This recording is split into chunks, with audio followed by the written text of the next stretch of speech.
So what made you want to start the YouTube channel? I was actually at my friend's wedding in September 2019, and there was a picture taken of all of us, and on the end there was this fat bloke, and I'm like, who's that? Oh, that's me. Like, so after that kind of point, I thought, well, I've got to do something to lose weight. So in addition to this, I had some personal comments made about my weight and the amount I was eating well, it was a friend of a friend, really. But it wasn't in the usual way that lads kind of have a laugh and a joke and a bit of banter. It was more of a sort of like an off to the side moment where they kind of looked me up and down and kind of smirked and made a comment about my weight and how much I was eating. And that really affected me. And it kind of took me down a dark road for a little while, for a good couple of months afterwards.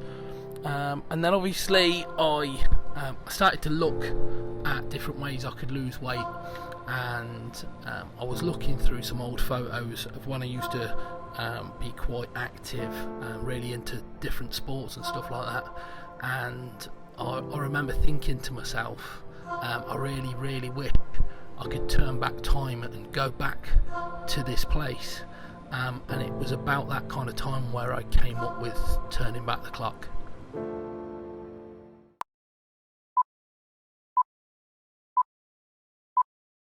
This is Turning Back the Clock. This is Turning Back the Clock. This is Turning Back the Clock. This is Turning Back the Clock. This is Turning Back the Clock. This is Turning Back the Clock.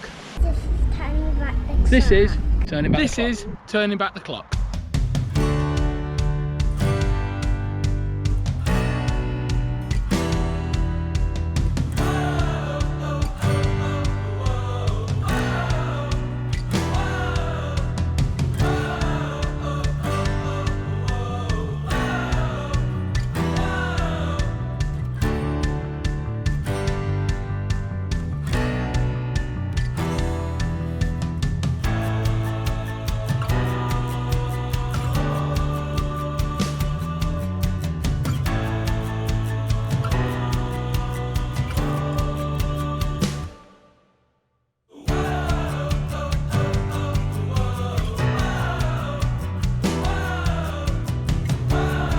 Welcome back to Turning Back the Clock, everybody, and thank you for joining me again.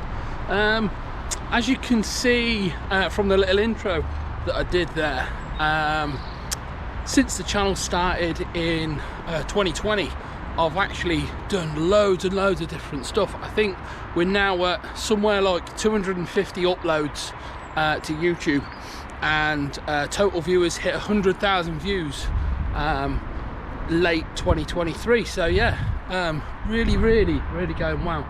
But as I've been putting this video together, it's made me look back at how I was before the channel, and made me really think about sort of where I was, and how my health was at the time. And it's kind of shocked me a little bit how bad it was.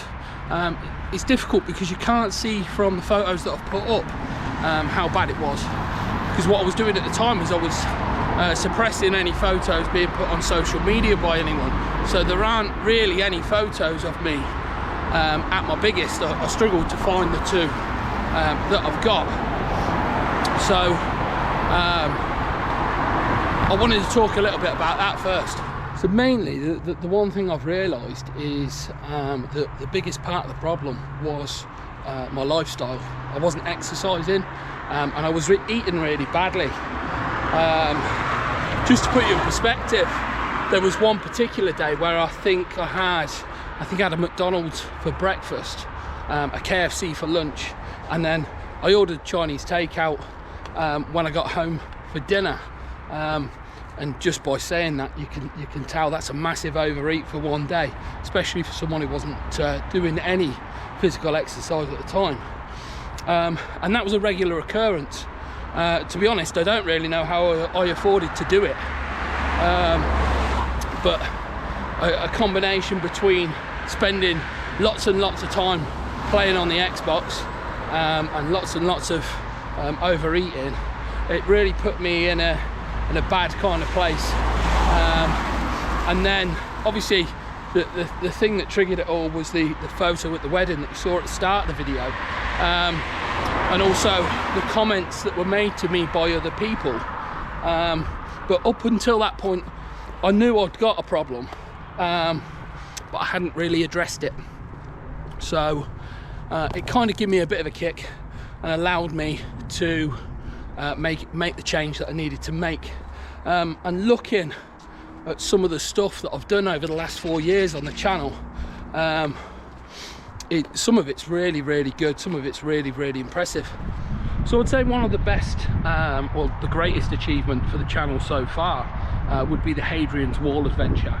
Now, if you haven't seen it, guys, I managed to walk the length of Hadrian's Wall in 4.5 days, which is essentially 4 consecutive marathons. It was really hard work, however I managed to do it, and that is purely down to the changes that I made to my diet and my activity, which allowed me to do it, and it's all thanks to turning back the clock. Now, someone said to me, why, you know, if you wanted to lose weight, why start a YouTube channel? And the thing was, is I do touch on this in the very first episode. I wanted a level of accountability. So it's all very well saying, oh, new year, new me, and then heading off to the gym and going there for a couple of weeks and then knocking it on the head. And that's what I didn't want to do. I wanted to be able to hold myself accountable, and I wanted to be able to prove to myself that I could continue doing it. And by making it so public, by making the getting back to my fitness so public, it's like a niggling little voice in the back of my head saying, you know, you're going to fail, which means that I'm going to push further. I don't like being told that I can't do things. So for me, the channel itself has made a massive difference, because if I'm not doing the outings, the exercises, the trips to the gym, the adventures, and I'm not making these videos, it's kind of like I'm not doing the exercise that I should be doing, and it does definitely motivate me to continue. From a motivational perspective, it's made a massive difference, because I can see on camera the difference between me at the very start of the channel to how I am now, and I fully intend to continue that going. Okay guys, think I've waffled on long enough for one video. Thanks for joining me again. Hope you enjoyed seeing a bit of a montage as to where the channel started to where it's going. Don't forget to subscribe to the channel, guys, like the videos, share them on your social media, and turn on your notifications so you don't miss the next video. Thanks for joining me. I'll see you next time on Turning Back the Clock.